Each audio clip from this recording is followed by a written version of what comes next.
ಕಳೆದ 2.5 ವರ್ಷದಿಂದ ಮಳೆ ಇರಲಿಲ್ಲ. ರೈತರು ಕಂಗಾಲಾಗಿ ಹೋಗಿದ್ರು. ಈಗ ತಾನೇ ಪೂರ್ವ ಮುಂಗಾರು ಆರಂಭ ಆಗಿದೆ, ಉತ್ತಮ ಮಳೆ ಆಗ್ತಾ ಇದೆ. ಹಾಗಾಗಿ ರೈತರು ಈಗ ಬೆಳೆ ಬಿತ್ತನೆ ಮಾಡೋಣ, ಬೀಜ ಬಿತ್ತನೆ ಮಾಡೋಣ ಅಂತ ಮುಂದಾಗ್ತಾ ಇದ್ದಾರೆ. ಸರ್ಕಾರ ಕೂಡ ಬೀಜ ಬಿತ್ತನೆಗೆ ಅಥವಾ ಬೀಜವನ್ನು ಪೂರೈಸೋಕೆ ನಿರ್ಧಾರಗಳನ್ನು ಮಾಡಿದೆ. ಆದರೆ ಹೆಚ್ಚಿನ ಕೌಂಟರ್ ಅನ್ನು ತೆಗೆಯೋದರ ಮುಖಾಂತರ ರೈತರಿಗೆ ನೆರವು ಮಾಡಿಕೊಡ್ಬೇಕಾಗಿದೆ. ಇದಕ್ಕೆ ಸಂಬಂಧಪಟ್ಟಂತೆ ಒಂದು ರಿಪೋರ್ಟ್ ಇದೆ, ನೋಡ್ತಾ ಹೋಗೋಣ. ವರುಣನ ಕೃಪೆಯಿಂದ ರೈತರಲ್ಲಿ ಮಂದಹಾಸ. ಬಿತ್ತನೆ ಬೀಜಕ್ಕಾಗಿ ರೈತ ಸಂಪರ್ಕ ಕೇಂದ್ರಕ್ಕೆ ಮುಖಿ. ಬೆಳಗ್ಗೆಯಿಂದ ಸಂಜೆಯವರೆಗೂ ಸರದಿ ಸಾಲಿನಲ್ಲಿ ನಿಲ್ಲುವ ಸ್ಥಿತಿ. ರಾಜ್ಯದಲ್ಲಿ ಪೂರ್ವ ಮುಂಗಾರು ಮತ್ತು ಮುಂಗಾರು ಮಳೆ ಉತ್ತಮವಾಗಿ ಮಳೆಯಾಗ್ತಾ ಇದೆ. ಇದರಿಂದ ಹಾವೇರಿ ಜಿಲ್ಲೆಯ ರೈತರು ಬಿತ್ತನೆಗೆ ಭೂಮಿಯನ್ನ ಹದಗೊಳಿಸಿ ಬಿತ್ತನೆಗೆ ರೆಡಿಯಾಗಿದ್ದಾರೆ. ಕಳೆದ ವರ್ಷ ಬರಗಾಲದಿಂದ ಕಂಗೆಟ್ಟಿದ್ದಂತಹ ರೈತರ ಮುಖದಲ್ಲಿ ಮಂದಹಾಸ ಮೂಡಿದೆ. ಕಳೆದ 2-3 ವರ್ಷದಿಂದ ಅತಿವೃಷ್ಟಿ ಅನಾವೃಷ್ಟಿಯಿಂದ ಕಂಗಾಲಾಗಿದ್ದಂತಹ ರೈತರು ಈ ಬಾರಿ ಉತ್ತಮ ಮಳೆಯಾಗುವ ನಿರೀಕ್ಷೆಯನ್ನ ಇಟ್ಕೊಂಡು ರೈತರು ಬಿತ್ತನೆಗೆ ಅಣಿಯಾಗಿದ್ದಾರೆ. ಹಾವೇರಿ ಜಿಲ್ಲಾದ್ಯಂತ ಮುಂಗಾರು ಮಳೆ ನಿರೀಕ್ಷೆಯಂತೆ ಉತ್ತಮ ಮಳೆಯಾಗಿದೆ. ಕೃಷಿ ಕೇಂದ್ರ ಮತ್ತು ರೈತ ಸಂಪರ್ಕ ಕೇಂದ್ರ ಮುಂದೆ ನೂರಾರು ರೈತರು ಕ್ಯೂ ನಿಂತಿದ್ದಾರೆ. ಶೇಂಗಾ, ಸೋಯಾಬೀನ್, ಮೆಕ್ಕೆಜೋಳ, ಹತ್ತಿ, ಹೆಸರು ಸೇರಿದಂತೆ ವಿವಿಧ ಬಿತ್ತನೆ ಬೀಜಕ್ಕೆ ರೈತ ಸಂಪರ್ಕ ಕೇಂದ್ರದ ಮುಂದೆ ಸರದಿ ಸಾಲಿನಲ್ಲಿ ನಿಂತು ಖರೀದಿ ಮಾಡ್ತಿದ್ದಾರೆ. ಇನ್ನು ಹೆಚ್ಚಿನ ಕೌಂಟರ್ ತೆಗಿಬೇಕು ಅಂತಿದ್ದಾರೆ ರೈತರು.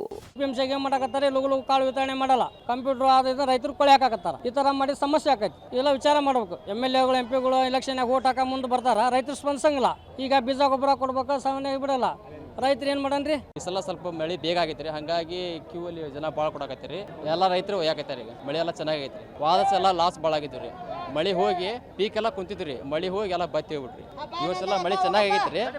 ಮುಂದೆ ಇನ್ನು ನಿರೀಕ್ಷೆ ಇಟ್ಟವ್ರಿ ನಾವು ಚಲೋ ಆಗ್ಬೋದು ಅಂತ. ಇನ್ನು 2-3 ದಿನದಲ್ಲಿ ಬಿತ್ತಾಕ ಚಾಲೂ ಮಾಡ್ತೇವೆ. ಇನ್ನು ಹಾವೇರಿ ಜಿಲ್ಲಾಡಳಿತವು ರೈತರಿಗೆ ಬೇಕಾದಂತಹ ಅಗತ್ಯ ಬೀಜ ಗೊಬ್ಬರ ಪೂರೈಕೆ ಮಾಡೋದಕ್ಕೆ ಮುಂದಾಗಿದೆ.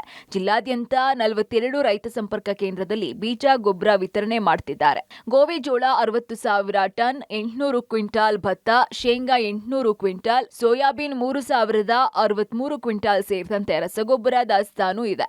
ರೈತರು ಹೆದರುವ ಅವಶ್ಯಕತೆ ಇಲ್ಲ ಅಂತ ಕೃಷಿ ಇಲಾಖೆಯ ಜಂಟಿ ಸಹಾಯಕ ನಿರ್ದೇಶಕ ಮಂಜುನಾಥ್ ತಿಳಿಸಿದ್ದಾರೆ.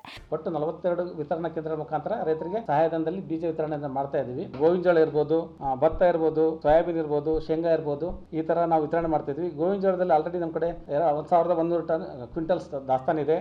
ಅದರಲ್ಲಿ ಭತ್ತ ತಗೊಂಡ್ರೆ 800 ಕ್ವಿಂಟಲ್ ನಮ್ಮ ಕಡೆ ಆಲ್ರೆಡಿ ದಾಸ್ತಾನ ಇದೆ. ಶೇಂಗಾ ತಗೊಂಡ್ರೆ 800 ಕ್ವಿಂಟಲ್ ದಾಸ್ತಾನ ಇದೆ. ಆಮೇಲೆ ಸೋಯಾಬೀನ್ 3,063 ಕ್ವಿಂಟಲ್ ದಾಸ್ತಾನ ಇದೆ. ಬೀಜಕ್ಕೆ ಯಾವುದೇ ರೀತಿಯಿಂದ ಕೊರತೆ ಇರುವುದಿಲ್ಲ. ಹಾಗಾಗಿ ರೈತರು ಯಾವುದೇ ಆತಂಕಕ್ಕೊಳಗಾಗದೆ ಸಮಾಧಾನದಿಂದ ಬೀಜನ ತೆಗೆದುಕೊಂಡು ಹೋಗಬೇಕಂತ ಮನವಿ ಮಾಡ್ತೀನಿ.